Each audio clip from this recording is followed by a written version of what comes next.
My fiancée said, I need space before the wedding. 3 days later, her best friend called me by mistake. I answered everything.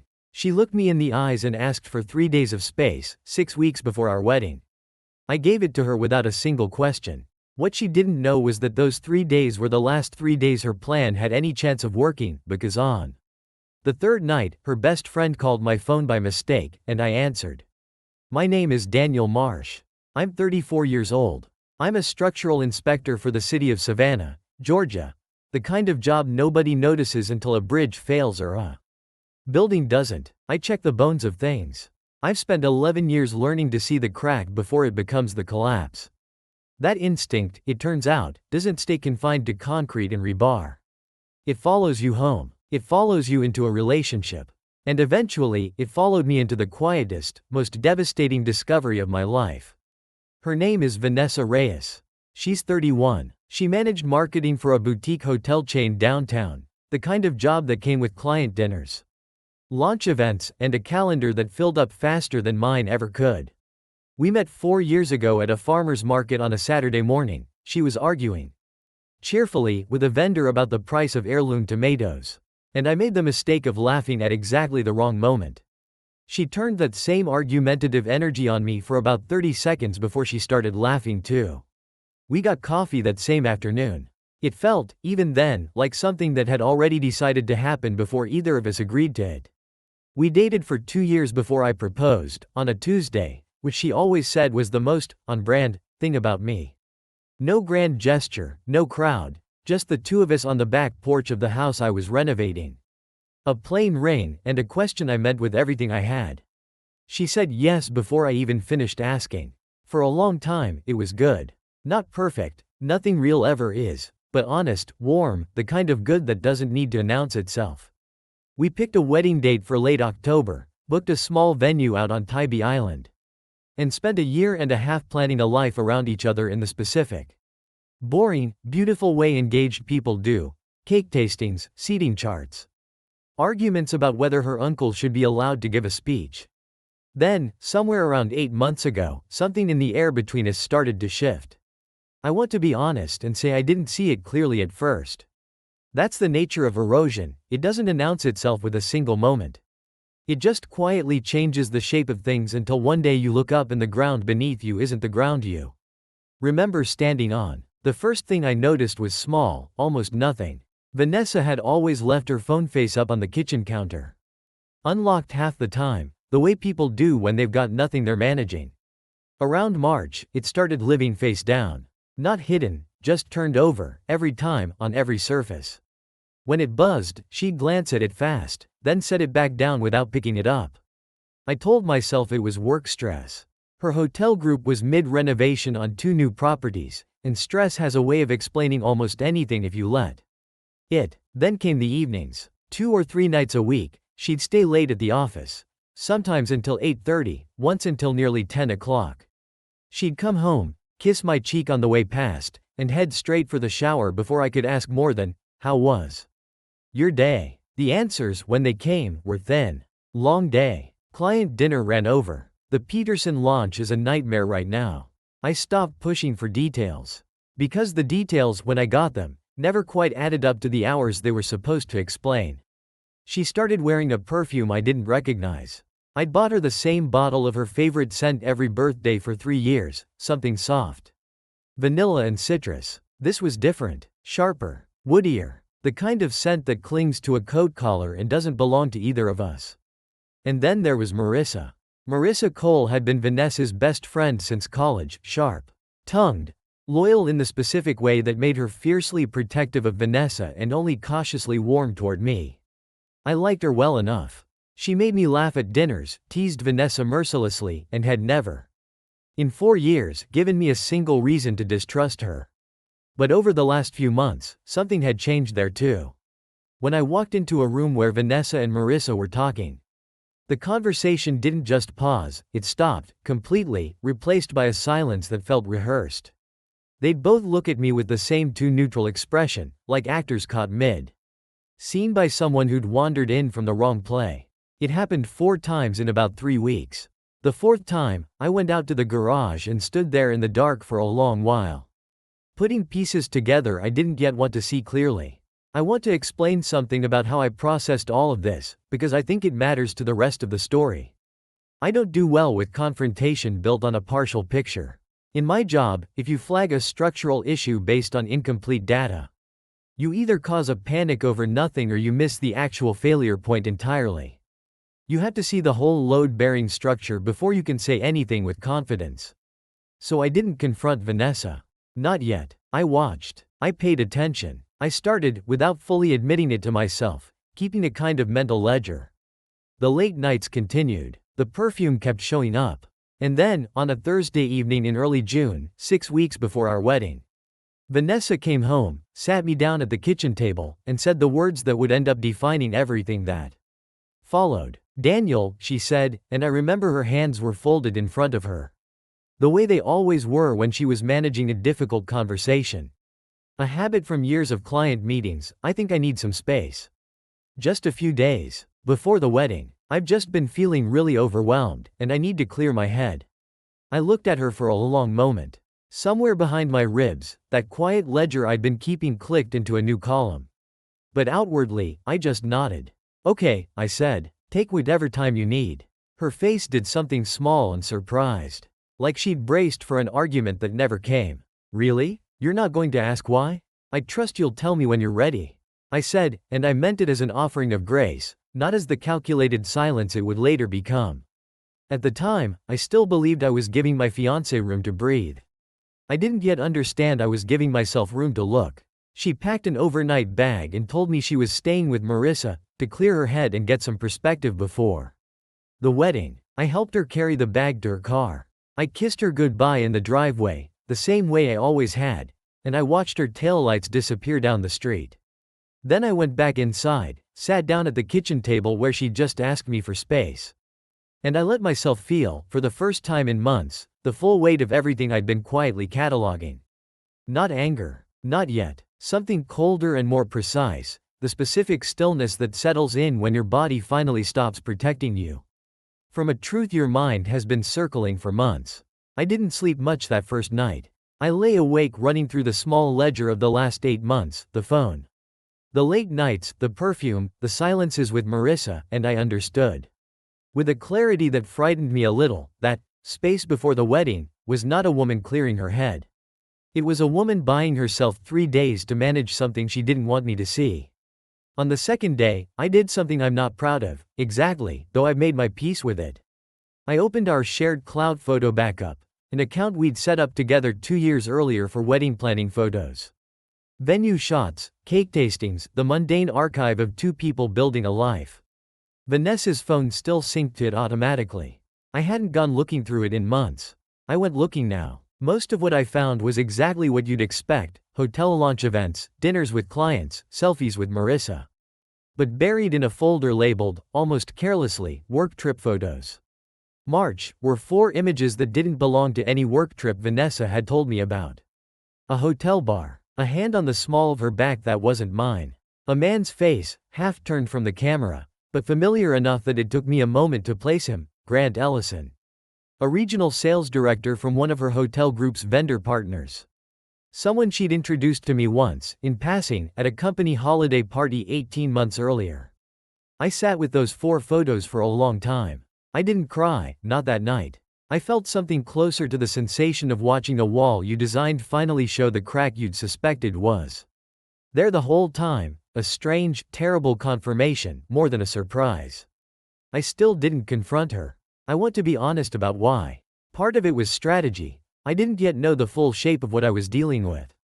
And acting on a partial picture felt as dangerous emotionally as it is professionally. But part of it, if I'm honest, was grief. I needed a little more time to grieve the version of my life I thought I was 6 weeks away from, before I had to start building whatever came next. On the second evening of her space, at almost 11 o'clock p.m., my phone rang. Marissa Cole's name lit up the screen. I almost didn't answer. It was late, and Vanessa was supposed to be staying with her, which meant there was a reasonable chance this was some logistical, harmless thing. But something made me pick up. "Hey, sorry, it's late, I know, is Daniel there?" The voice on the other end stopped short. It wasn't Marissa. It was a man's voice, unfamiliar, mid-sentence, clearly meant for someone else entirely. In the background, I could hear Vanessa's laugh, unmistakable. Warm, the same laugh I'd fallen for at that farmer's market 4 years ago, and beneath it, another voice, lower, male, saying something I couldn't fully make out except for the words, "Tell him after the trip." Not before. "Who is this?" I said. There was a beat of silence, the particular silence of someone realizing they've dialed the wrong number at the exact wrong moment. Then the call cut off. I sat on the edge of my bed with the phone still in my hand, my heart going in a way I hadn't felt since I was much younger, and I understood, with total and sudden clarity, that this was not a woman who had gone to clear her head at her best friend's apartment. This was a woman who was somewhere else entirely, with someone else entirely. And her own best friend's phone had just betrayed the whole architecture of the lie by accident. I didn't call back. I didn't text Vanessa demanding answers.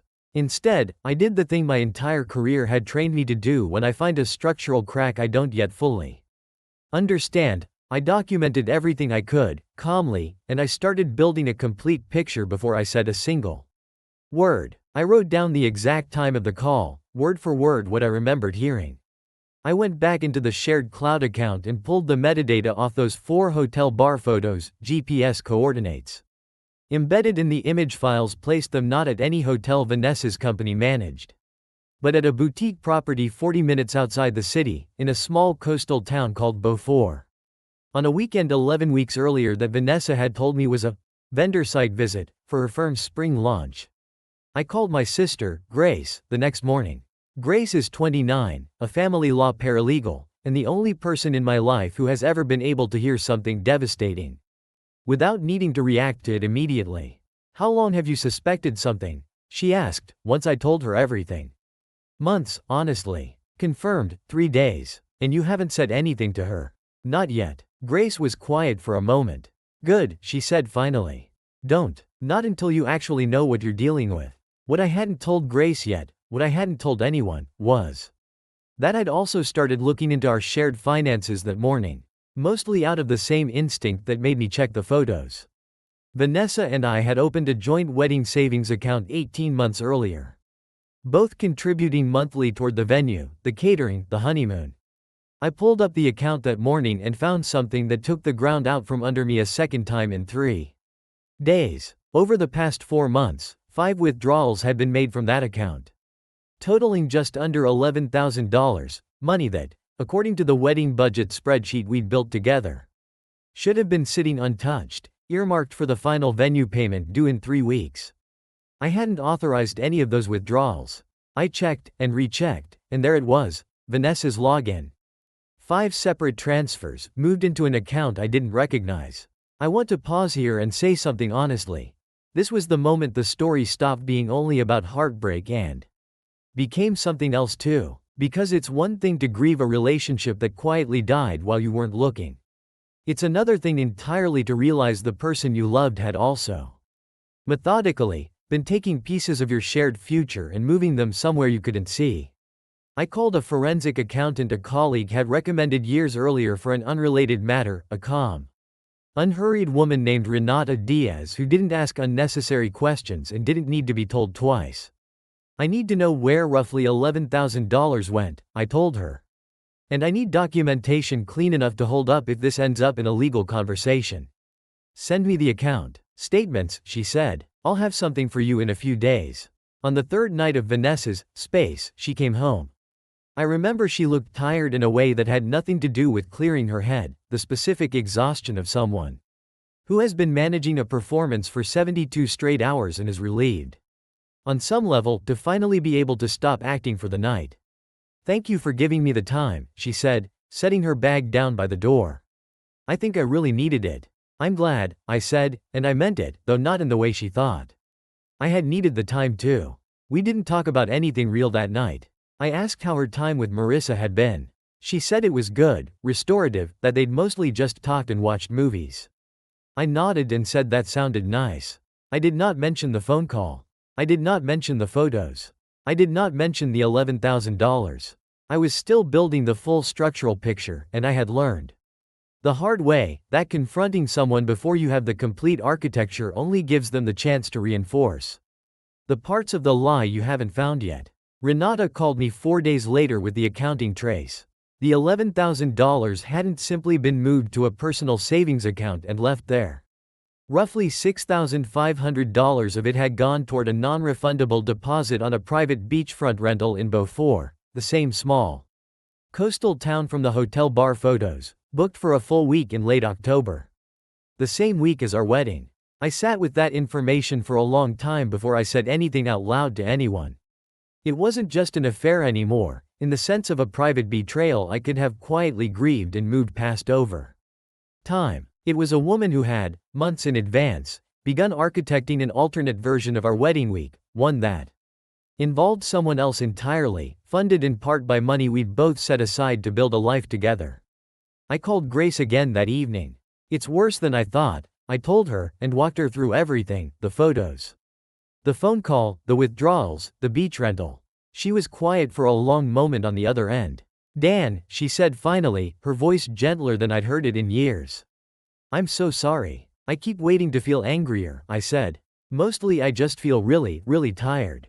That's grief, she said. Anger comes in waves later. Right now you're just carrying the weight of finding out. I didn't confront Vanessa that week either.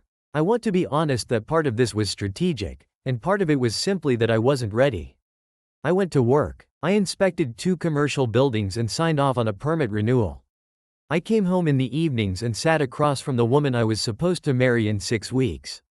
And I let her keep believing that the man across the table hadn't yet seen the crack running through the whole foundation of what we'd built. The following Saturday, Vanessa sat me down again, this time with a different kind of nervous energy, not the careful, managed calm of the space conversation, but something more urgent, more unrehearsed.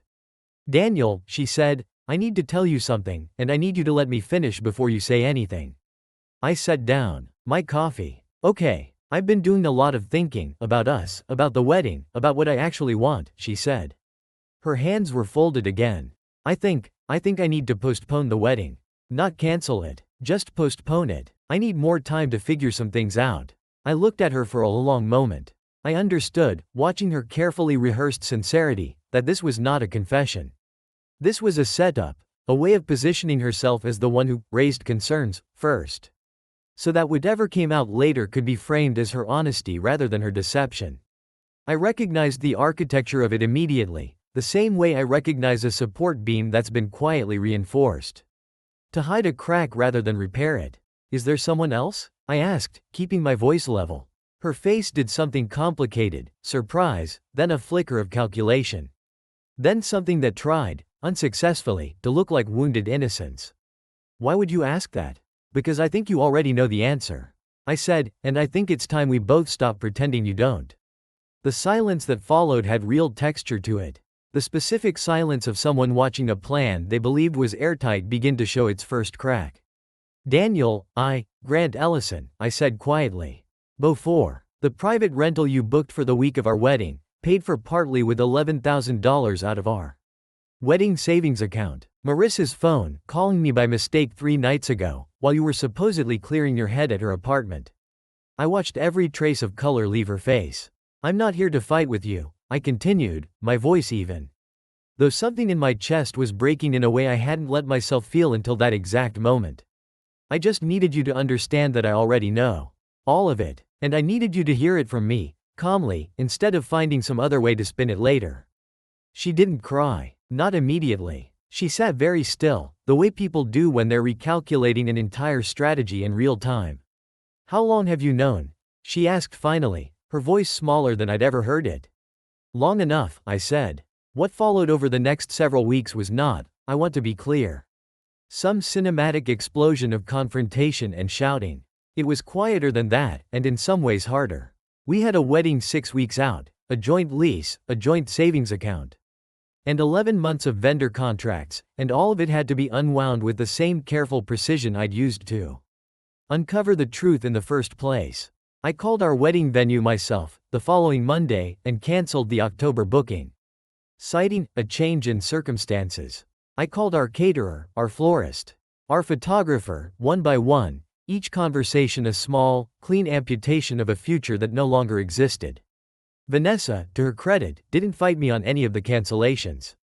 I think some part of her understood that the wedding had already ended the night her best friend's phone called mine by mistake. The wedding savings account was a different matter.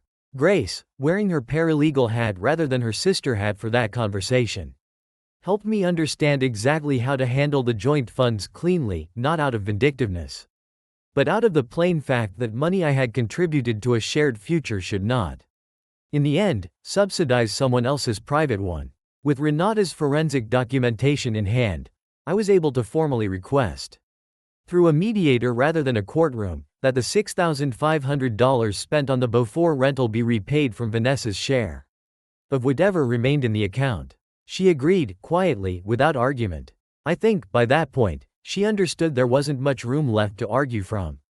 I moved out of the house we'd shared within 3 weeks, not because I was pushed out, but because I didn't want to spend one more night under a roof that had quietly stopped being a home for me sometime in the last 8 months, long before I'd had the language to name it.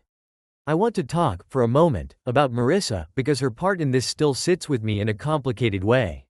She had known, not just suspected, known, for months, and had helped manage the quiet architecture of the affair, including, I later learned, providing cover for at least 3 of the girls' nights that had actually been evenings Vanessa spent with Grant. When I saw her at a mutual friends gathering, months later, she tried to apologize. "I never wanted you to find out like that," she said. "It wasn't my place to say anything." I looked at her for a long moment. "It wasn't your place to help hide it, either," I said, not unkindly, just honestly. "You don't have to agree with someone's choices to still tell the truth to the person they're lying to." She didn't have an answer for that. I don't think there was one. The hardest part of the entire unraveling wasn't the confrontation, or the cancelled vendors, or even the financial entangling. It was the smaller, quieter grief that arrived weeks later, in ordinary moments, driving past the farmer's market where we'd met, finding a stray wedding invitation proof in a drawer, hearing a song that had been on our first dance shortlist play, unexpectedly, on the radio. Grief like that doesn't arrive as one wave. It arrives in small, unpredictable ones, long after you think you've already done your crying. I did cry, eventually, not on the night of the phone call, not on the night of the confrontation, but about 5 weeks later, alone in my new apartment, over something as small as finding a grocery list in her handwriting tucked into an old cookbook. I let myself have that. I think you have to. Grace came to see the new apartment about 2 months after everything ended, carrying a bottle of decent wine and the specific expression she wears when she wants to have a real conversation, without forcing it. We sat on the small balcony, the Savannah evening thick with humidity, and she let the quiet run for a while before she said what she'd clearly been thinking about. "Do you think she actually believed the space before the wedding thing was a real ask?" Grace said. "Or do you think she knew exactly what she was buying herself?" I thought about it honestly. The way I'd thought about most of this in the weeks since. "Both," I said. I think she'd convinced herself she needed to clear her head, because admitting she'd already made a choice, and was just managing the transition out, would have required more honesty with herself than she wanted to have. But underneath the language, it was a maneuver. 3 clean days to see him, to plan, to figure out her next move. All under the cover of something that sounded almost noble. Grace turned her wine glass slowly. "And it nearly worked." "It nearly worked," I agreed. "Except Marissa's phone called mine by mistake on night 2, and the whole architecture came down before she ever had the chance to control how I found out." We sat with that for a while, watching the light change over the rooftops. The question I hadn't fully answered, not to Grace, not even entirely to myself, was about Grant Ellison's side of this, whether he had a partner of his own who deserved to know what he'd been doing for the better part of a year. I learned, through a mutual industry contact months later, almost by accident, that he did not. He was single, which meant, at least, that this particular consequence wasn't mine to carry. Some cracks, it turns out, only run through one house. I was grateful, in a small and specific way, that this was one of them. Professionally, my life didn't skip a beat through any of it. I inspected buildings. I signed off on permits. I went to work every day and did the quiet, careful job of making sure other people's structures were sound. even while my own personal one had needed a complete teardown and rebuild. There's something steadying, I found, about work that doesn't care what's happening in the rest of your life. The bridge still needs inspecting. The load calculations still need to be exact. Some days, that was the only thing that felt solid enough to hold on to. Vanessa reached out once, about 4 months after everything ended, a short message asking if we could talk. I thought about it for 2 days before I responded. In the end, I agreed to one conversation, over coffee, in a public place. Mostly because I wanted to close the door on my own terms rather than leave it swinging open behind me indefinitely. She looked different, not physically, but in the way people look when they've spent months sitting with the consequences of their own choices. She apologized, and I believed the apology was real, or at least real in the moment she gave it. She told me she and Grant hadn't lasted much past the summer. That whatever it had been, it hadn't been worth what it cost. I keep thinking about the space conversation, she said quietly, staring into her cup. I told myself I really did need it. I think some part of me even believed that. I believe you believed it, I said. That doesn't change what it actually was. She nodded and didn't argue. I don't think I need an apology to move forward, I told her, and found, somewhat to my own surprise, that I meant it. I think I just needed to know the truth, at my own pace, in my own time. And I got that, sooner than you probably wanted me to. We didn't part as friends. Exactly, but we parted without the jagged edges I'd expected to still be carrying by then. Some doors close cleanly if you let the person on the other side see clearly why you're closing them. It's been just over a year now since that Thursday evening at the kitchen table. Since the words, "I need some space before the wedding," first rearranged the entire shape of my life. I still live in Savannah. I still inspect buildings for a living, still look for the crack before it becomes the collapse. Professionally and, I've learned, in every other part of my life too. I started seeing someone new about 8 months ago, a marine biologist named Elise. Introduced through a mutual friend, someone who has never once needed to hide her phone.